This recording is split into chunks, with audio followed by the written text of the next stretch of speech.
नमस्कार दोस्तों, कैसे हैं सब लोग। जहाँ तक कि सब लोग अच्छे होंगे।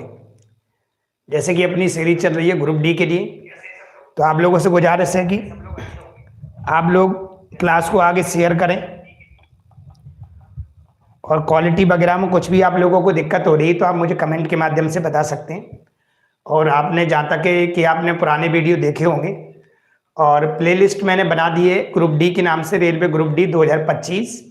उसमें जाके आप डे बाय डे अपने वीडियो कंप्लीट कर सकते हैं, जिसमें मैंने फर्स्ट वीडियो, सेकंड वीडियो, हमारा थर्ड वीडियो है, जो कि मैंने बेसिक समझाने की कोशिश की थी। पहले 2 वीडियो में आप लोगों ने अच्छा प्यार दिखाया और मैं आशा करता हूं कि आप लोग आगे भी ऐसा ही प्यार दिखाएंगे और आगे की क्लास को शेयर करेंगे। तो आज अपन क्लास स्टार्ट करते हैं कि 2 दिन में हमने जितना भी सीखा है उससे रिलेटेड कितना अभी तक पेपर में पूछा गया है, वो सारे क्वेश्चन मैं आप लोगों के लिए लेके आया हूँ। आप भी जवाब देने की कोशिश करना और मैं आपको पुराना वाला रिलेट कराने की कोशिश करूँगा। तो स्टार्ट करते हैं आज की क्लास। बस आगे शेयर कर दीजिएगा, 1 मिनट निकाल के आप अच्छे से ज़्यादा लोगों तक शेयर कर सकते हैं। तो आज की क्लास स्टार्ट करते हैं। चलिए, तो आज का पहला क्वेश्चन है, जैसे कि ग्रुप डी 18/8/2022 को इवनिंग की शिफ्ट में पूछा गया है। क्या क्वेश्चन है, निम्नलिखित में से कौन सा युग्म सही अभाज्य संख्या नहीं है। सही अभाज्य संख्या नहीं है, ठीक है, नहीं पूछा है। क्या पूछा है? नहीं, ठीक है, सही अभाज्य संख्या नहीं है, ऐसा पूछा है, ठीक है। तो मैं आपको कोप्राइम नंबर के बारे में बता चुका था। ऐसी संख्याएं जो सिर्फ 1 से कटती हों, 1 के अलावा और किसी से ना कटे, उनको ही हम सही अभाज्य संख्या का जोड़ा कहते हैं या पेयर बोलते हैं। ऐसा ही कुछ बताया था मैंने, ठीक है। ऐसी संख्याएं जो 1 से तो कटती होंगी लेकिन 1 के अलावा और किसी से नहीं कटेगी, या मेरी भाषा में बोलो तो ये बोल सकते हैं ऐसी संख्या जिनका HCF बना आता है उन्हें सही अभाज्य संख्या कहते हैं। तो इसमें नहीं पूछा है, तो ए वाली तो सही अभाज्य संख्या है। अगर देखो आप तो ए वाली तो आपकी सही अभाज्य संख्या है, ये भी सही अभाज्य संख्या है, 1 से कट रही हो, 1 के अलावा और किसी से नहीं कट रही है। ये भी सही अभाज्य संख्या है, 1 से कट रही है। इसका मतलब ये नहीं है कि आप 15 को 2, 3 और 5 से काट लें, पूरा पेयर कटना चाहिए एक ही नंबर से। देखो 1 से तो ये दोनों कट रहे हैं, 1 के अलावा और किसी एक ही नंबर से नहीं कट रहे हैं, तो ये भी है और आपकी ये भी है और आपकी ये भी है। लेकिन 17 और 34 नहीं है। क्यों नहीं है भाई लोगों? तो आपको मालूम होगा कि 1 से भी कट सकती है और ये 17 से भी कट सकती है, मतलब इसका HCF 17 निकाला जा सकता है। इसलिए मैं इसे सही अभाज्य संख्या या को प्राइम नंबर नहीं बोल सकते। अरे यस या नो? यस या नो? तो को प्राइम नंबर मतलब सही अभाज्य संख्या का मतलब यही निकला, ऐसी संख्या जिनका HCF 1 होता है। कितनी भी वो संख्याएं हो सकती हैं, उसका पूरा पेयर देखना है आपको और उसके HCF बनाना चाहिए। नेक्स्ट क्वेश्चन की ओर चलते हैं।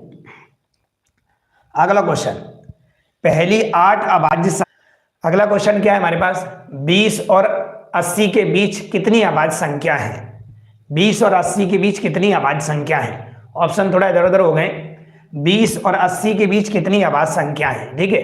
तो मैंने आप लोगों को 1 से लेकर 100 तक की अभाज्य संख्याएं लिखाई थी और मैंने बताया था कि कैसे आप जोड़ पता कर लेंगे, ठीक है, संख्याएं पता कर लेंगे। तो कैसे लिखी थी आप लोगों ने? तो मैंने लिखी थी पहले, सबसे पहले 2 लिखी थी, 2 के बाद मैंने 3 लिखी थी, 3 के बाद मैंने 5 लिखी थी, 5 के बाद मैंने 7 लिखी थी, 7 के बाद मैंने 11, 13, 17, 19, ठीक है, 23, 29, 31, 37, है ना, आपके देखो 41, 43, ठीक है, 47, 53, है ना, 59, 61, ठीक है, 61 के बाद आएगा हमारे पास 67, 67 के बाद 71, 71 के बाद हमारे पास 73 और 73 के बाद जाओगे आप 79। मेरे से इतना ही पूछा गया है। कहाँ से पूछा गया है? तो जी हमें 20 से लेकर, कितने से लेकर? 20 से लेकर 80 के बीच देखना है।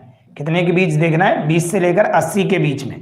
तो 20 के बाद एक 23 आती है, 1, 2, 3, 4, 5, 6, 7, 8, 9, 10, 11, 12, 13 और ये 14।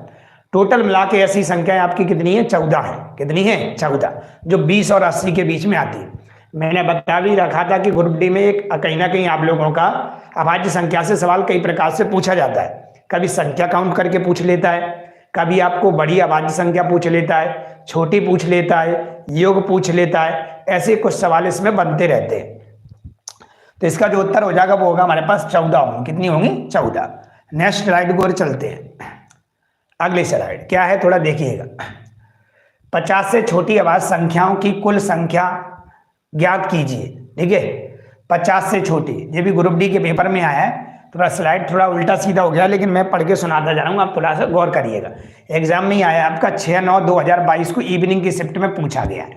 ठीक है, 50 से छोटी अभाज्य संख्याओं की कुल संख्या कितनी है? तो 50 से छोटी कुल अभाज्य संख्या है। तो मैंने आप लोगों को बता रखा है, अगर आप देखेंगे अभी काउंटिंग कर लोगे आप कहाँ से, 2 3 5 7 11 13 17 19 है ना, 23 29 31, ऐसे आप काउंट करते जाएंगे। और काउंट करने के बाद आप कहाँ तक जाओगे? 50 से पहले। 50 से पहले 47 होता है। क्या होता है? 47। तो वहां तक काउंट करके बता पाओगे कि कितना क्वेश्चन होगा। आप सब लोग भी इसका जवाब दे सकते हैं। ठीक है, तो मैंने बोला एक तो 2 है हमारे पास, 3 है, 5 है, 7 है, 11 है, 9 नहीं आएगी, 11 के बाद 13 है, 17 है, 19 है, ठीक है, 23 है, 29 है, ठीक है, 31 है, 37 है, ठीक है, 31 के बाद 37 है, 41 है, 43 है और 47 है। आप देखेंगे हमसे ये पूछा था 50 से कम, 50 से कम, तो हम आराम से बता सकते हैं। हम ऐड करेंगे 1 2 3 4 5 6 7 8 9 10 11 12 13 14 15, टोटल मिला के जो संख्या मिली हमें वो कितनी मिली? 15 मिली। कितनी मिली? 15 ऐसी अभाज्य संख्याएं हैं जो 50 से क्या है? कम है। चलें क्या आगे?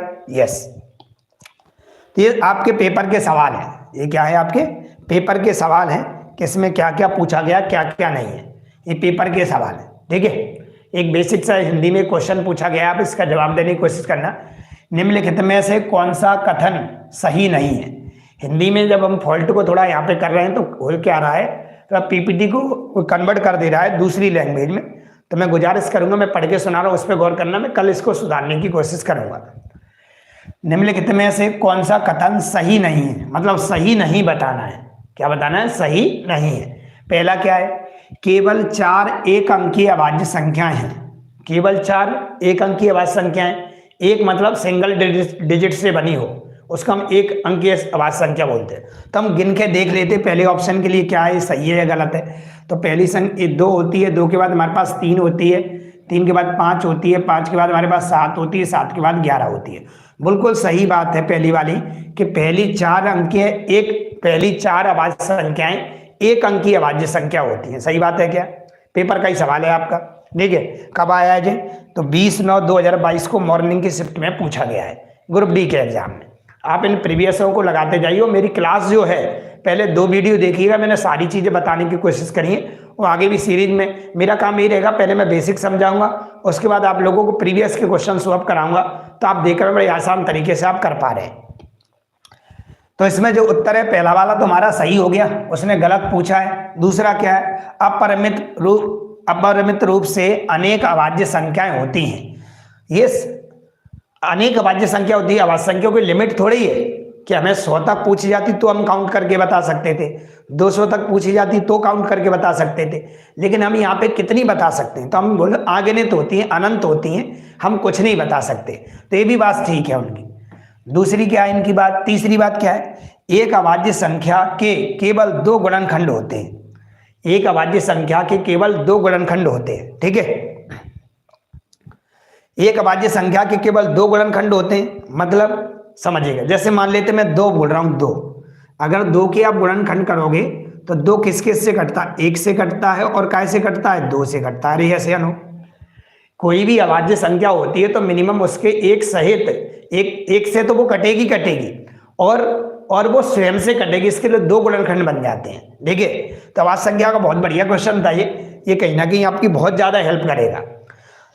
तो यहाँ पे देखें अगर हम, तो 2 होते हैं बिल्कुल। 5 के सर बताओ, तो 5 को एक काट सकता है और एक क्या काट सकता है? 5। सही है सर। 13 के बताओ क्या होंगे?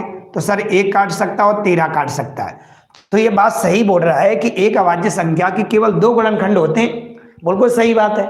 ये भी बात क्या है, बिल्कुल सही है। तीसरी वाली भी। चौथी क्या है, चौथी क्या है, सभी अभाज्य संख्याएं विषम होती हैं। थोड़ा गलत लिखा है, क्या होती हैं, विषम। क्या होती हैं, सभी अभाज्य संख्याएं विषम होती हैं, ये गलत बात है। सभी यस यस, ये सभी अभाज्य संख्याएं विषम होती हैं, ठीक है, सभी अभाज्य संख्याएं विषम होती हैं। अगर मैं सभी अभाज्य संख्याएं लूं, जैसे हम 19 लूं, ये भी बात सही है इसकी। ये कुछ मिस्टेक हुई है यहाँ पे, देख लो, केवल 4 एक अंकीय अभाज्य संख्या है, कथन गलत बनाता था। अपरिमित रूप से अनेक अभाज्य संख्याएं होती हैं, है ना। ये थोड़ा सा यहाँ कुछ मिसप्रिंट हुआ है, और यही कुछ है, मैं चेक करके आपको बता पाऊंगा। यहाँ कुछ कहीं ना कहीं गलत लिखा हुआ है, ठीक है, क्योंकि ये भी सही है और ये भी सही है चौथा वाला। क्यों, बताता हूं मैं आपको, सुनेंगे ध्यान से, सुनेंगे ध्यान से। कुछ मिस्टेक हुई है, उसको मैं चेक कर देता हूं आप क्वेश्चन में, या टाइप करने में थोड़ी मिस्टेक हो गई होगी। मैंने बोला अगर एक सहित अगर अब लेते हैं, 2 गुणनखंड होते हैं, बात सही है, एक एक होता है और एक इसका स्वयं से कटती है, ठीक है। 2 गुणनखंड पॉसिबल है, सभी अभाज्य संख्याएं विषम होती हैं, ठीक है। कैसे होती है, विषम, ऑफ कोर्स सभी अभाज्य संख्या विषम होती हैं। ये वाला गलत हो जाएगा, ये एक छोटी सी बात की वजह से गलत हो गया, बताता हूं क्यों। ये भी सही था, ये भी सही था, और ये भी सही था, और ये यहाँ पे जाके गलत हो रहा है, क्यों, रीजन दे रहा हूं। इसमें एक 2 शामिल हो जाता है। 2 के बाद अगर आप कोई भी संख्या लेते हो, 2 के बाद अगर कोई भी संख्या लेते हो आप, तो सभी आपकी विषम संख्या आएंगी।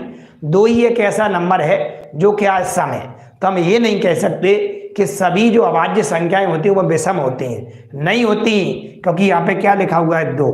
2 एक क्या, एक सम संख्या है, इसलिए ऑप्शन नंबर कौन सा, डी गलत हो जाएगा। कौन सा हो जाएगा, डी। यहां तक कोई दिक्कत है क्या, ठीक है।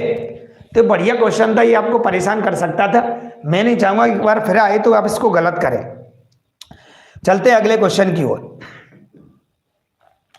सबसे छोटी अभाज्य संख्या बताइए, सबसे छोटी अभाज्य संख्या, ठीक है। तो मैं आपको बता चुका हूं, एक शब्द होता है अभाज्य। क्या होता है, अभाज्य। एक अभाज्य होता है, एक होता है भाज्य। क्या होता है, भाज्य, ठीक है। एक प्राइम होता है, ठीक है, एक प्राइम नंबर होता है, एक अपना क्या है, भाज्य। अब समझिए क्या है भाज्य, क्या अभाज्य क्या है। तो अभाज्य तो मैंने बताया 2 से स्टार्ट होता है, 2 3 5 डॉट डॉट डॉट डॉट जाएगा, ठीक है। भाज्य क्या होता है, ऐसी संख्या। भाज्य कहां से स्टार्ट होता है, एक ना तो भाज्य होता है ना अभाज्य होता है, ठीक है। 2 अभाज्य होता है, 3 अभाज्य होता है, विषम भी होता है, लेकिन 4, तो 4 से शुरुआत होती है हमेशा भाज्य की। 4 6 8 10, ठीक है, और डॉट डॉट डॉट इनफाइनाइट। अब सब आपसे पूछा है कि सबसे छोटी भाज्य संख्या कौन सी है, तो आप उत्तर दोगे सर 4 है। कितनी है, 4 है। सबसे छोटी अभाज्य संख्या क्या है, उत्तर दोगे आप 2 है। तो हमसे यही पूछा था कि सबसे छोटी अभाज्य संख्या क्या है, सबसे छोटी अभाज्य संख्या क्या है। तो आप इसका उत्तर दोगे सबसे छोटी अभाज्य संख्या है वो आपकी क्या है, 2 है। ऑप्शन नंबर डी बिल्कुल सही हो जाएगा। अरे ऐसे लो, आप लोगों से रिक्वेस्ट है कि आप क्लास को आगे शेयर और लाइक, जब भी आप क्लास को देखते तो पूरी देखें, पूरा क्लास देखने के बाद ही समझ में आएगा, ठीक है। चलते अगली स्लाइड की ओर। मैंने बेसिक पहली 2 क्लासों में पढ़ा दिया है, ये मैं वो क्वेश्चंस करा रहा हूं जो मैंने पढ़ा दिए, उससे रिलेटेड आपके एग्जाम में पूछे गए। निम्नलिखित में से कौन सी सबसे छोटी अभाज्य संख्या है, निम्नलिखित में से सबसे छोटी अभाज्य संख्या बतानी है। तो भाई लोगों, एक तो विषम संख्या है, 4 भाज्य संख्या है, हम देखें तो 2 और कितना 3। तो भाई लोगों, मैं सबसे छोटी अभाज्य संख्या को 2 बोल सकता हूं, अगर आप लोग बोलो तो, अगर मैं सही हूं तो, ठीक है। तो क्या है भाई लोगों कि 2 आएगा, क्योंकि सबसे छोटी अभाज्य। अगर ऐसे एग्जाम में पूछता तो सबसे छोटी विषम अभाज्य संख्या बताओ, सबसे छोटी विषम अभाज्य संख्या बताओ, तो उत्तर 3 होता। क्या होता, 3, सबसे छोटी विषम अभाज्य संख्या बोलता। तो चलते हैं आगे, अगले स्लाइड की ओर बढ़ते हैं। यस, सभी प्राकृतिक संख्याएं 0 डॉट डॉट संख्याएं कहलाती हैं। सभी प्राकृतिक संख्याएं और 0 भी शामिल हो, सभी प्राकृतिक संख्या और 0 भी शामिल हो जाए। प्राकृतिक संख्या क्या होती है, 1 2 3 4 5 डॉट डॉट डॉट डॉट, ये सभी प्राकृतिक संख्या होती हैं, मैंने बताया था आपको, ठीक है। लेकिन वो कह रहे हैं इसमें जीरो भी शामिल कर लो। क्या कर लो? जीरो। लिखा है ना, सभी प्राकृतिक संख्या और जीरो डॉट डॉट कहलाती हैं। तो आप ये क्या कहोगे? पूर्ण संख्या, ठीक है, अभाज्य संख्या, पूर्णांक संख्या, है ना, और असंगत संख्या, है ना। इसको ऐसे लिख लेते, गलत लिखा है इसमें, पूर्ण संख्या, अभाज्य सही लिखा है, पूर्णांक ये गलत लिखा है। क्या भाई लोगों? पूर्णांक। ठीक है, तो मैंने आपको बताया था कि पूर्ण संख्या जो होती हैं आपकी वो कहाँ से शुरू होती हैं? जीरो से शुरू होती हैं और इनफाइनाइट तक जाती है। इसमें सभी प्राकृतिक संख्या भी शामिल होती है, इसलिए उत्तर इसका हो जाएगा ए। क्या भाई लोग? ए। मतलब क्या पूछा गया? इसमें पूर्ण संख्या है ये, अगर जीरो भी शामिल कर लें इसमें तो। ठीक है, चलते हैं अगले क्वेश्चन की ओर। मैं सुधारने की कोशिश करूंगा भाई लोगों, ये पीपीटी थोड़ा इधर उधर हो रही है, मैं अगली स्लाइड में बहुत अच्छा लेके आऊंगा। ठीक है, बस आप मेरा सपोर्ट करते जाइए, वो आगे क्लास को आप लोगों को शेयर करना है। चलिए, क्या दिया गया है? 156 के सभी गुणनखंडों का योग बताइए। ठीक है, मैंने आपको गुणनखंड का नाम पिछली क्लास में ही बताया था, है ना। एक क्वेश्चन आपके एग्जाम में पूछा गया ग्रुप डी 23/2/2016 को। ठीक है, तो कैसे करेंगे? बड़े आराम से कर लेंगे। ठीक है, 156 के हम क्या कर लेंगे भाई लोगों? फैक्टर कर लेंगे, मैंने बताया था आपको। ठीक है, हम 2 से काट सकते हैं, 2 7 14, 2 8 16। हम 2 से काट सकते हैं, 2 3 6, 2 9 18। ठीक है, हम 3 से काट सकते हैं, 3 1 3, 3 3 9। हम 13 से काटते हैं 1। तो हमें क्या मिला भाई लोगों? तो हमें यहाँ पे मिला 2 की पावर 2 इंटू 3 की पावर 1 इंटू 13 की पावर 1। और हमें क्या निकालना है? इन 156 के सभी गुणनखंडों का योग बताइए। क्या बताइए? योग। तो जोड़ निकालना मैंने आप लोगों को बताया था। चलिए, क्या है यहाँ पे? तो मैंने बोला था कि कभी भी आप किसी का भी गुणनखंडों का जोड़ निकाल रहे हैं तो जो भी पावर आई है वो हमेशा जीरो से स्टार्ट करें। कहाँ से करें? जीरो से। जैसे 2 की पावर 0 प्लस 2 की पावर 1 प्लस 2 की पावर 2, और वहीं तक जाना है जहाँ तक पावर लगी है। ठीक है, अब 3 पे चलेंगे अगर तो 3 की पावर 0, ठीक है, और प्लस 3 की पावर 1। ऐसे ही यहाँ पे चलेंगे अपन लोग, है ना। कितना आएगा? 13 की पावर 0 प्लस 13 की पावर 1। अरे ऐसे है लो, तो यहाँ तक जा पाएंगे। अब इनको जोड़ेंगे तो यहाँ से मुझे 1 मिलेगा, क्योंकि किसी की पावर 0 का मान 1 होता है, और 2 की पावर 2 का 1 का मतलब 2 है, 2 की पावर 2 का मतलब क्या है? 4 है। तो 4 2 6, 6 और 1 कितना हो गया? 7। मल्टीप्लाई का साइन लगा, मल्टीप्लाई लगाओ। 3 की पावर 1 है तो 3 की पावर 0 है तो 1 आएगा, और 3 की पावर 1 है तो 3 आएगा। तो टोटल मिला के कितना हो गया जी? 4। यहाँ भी देखोगे तो 1 मिलेगा, और ये 13 की पावर 1 है तो 13 मिलेगा, तो टोटल कितना हो गया? 14। अगर हम सबका मल्टीप्लाई करते हैं तो हमें यहाँ का इसका क्या मिल जाएगा? जोड़ मिल जाएगा। ये आपके ग्रुप डी का सवाल है और फिर पूछा जाएगा आपके एग्जाम में। चलिए, तो हम मल्टीप्लाई कर लेते वाले 14 चौक 56, और 56 में गुणा कर देंगे भाई लोग कितने का? 7 का। ठीक है, अब 7 6 42, 2 1 में ही आ रहा है। ऑप्शन नंबर ए बिल्कुल सही है। ऑप्शन नंबर आपका ए बिल्कुल सही है। ठीक है, तो आप यहाँ देख पाए कि आप इसका उत्तर बड़े आराम से बता पाए। ठीक है, कि आगे बढ़ें क्या? तो ये हमने आप लोगों को पढ़ाया था पिछली क्लास, आप देख के रखना, तभी आप इस क्लास को देख पाओगे, अच्छे से कर पाओगे। नहीं तो आप पेपर में मात खा जाओगे, क्योंकि पेपर बहुत घुमा के पूछता है। लेकिन आप मेरी क्लासें कर लेते तो आपको बिल्कुल जरूरत नहीं पड़ेगी कि सवाल कितना घुमाया गया है। चलते अगले स्लाइड की ओर बढ़ते हैं। 1156 के गुणनखंडों की कुल संख्या बताइए। ये भी आपका ग्रुप डी में पूछा गया है। ठीक है, 1156 के गुणनखंडों की क्या बतानी है? आप लोगों को संख्या बतानी, कितने गुणनखंड इसके होंगे। तो वही तरीका है कि 1156 को अपन लोग क्या कर लेंगे? काट लेंगे। ठीक है, 1156 को हम क्या करेंगे? काटेंगे। 2 से काट दें, 2 पंजा 10, 2 7 14, 2 8 16, और काट लो 2 से, 2 दूनी 4, 2 8 16, 2 9 18। 17 से कटेगा सीधा भाई लोगों, ये 17 में 17 289 होता है, और 17 से फिर कट जाएगा, आप लोग 1 कर सकते हैं। इसको हम लिख सकते हैं 2 की पावर 2 और इंटू 17 की पावर 2।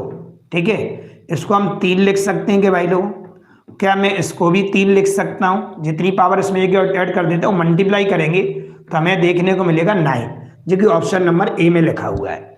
अब बताइए, जो मैंने आपको क्लासेस से पहले 2 दी हैं, आपको लग रहा है कि उससे कुछ बाहर है, तो सवाल उसी से तो आ रहे हैं, तो पेपर में किस बात की डरने की बात है? आप वहां भी कर पाओगे। चलते अगली स्लाइड की ओर। अगली स्लाइड।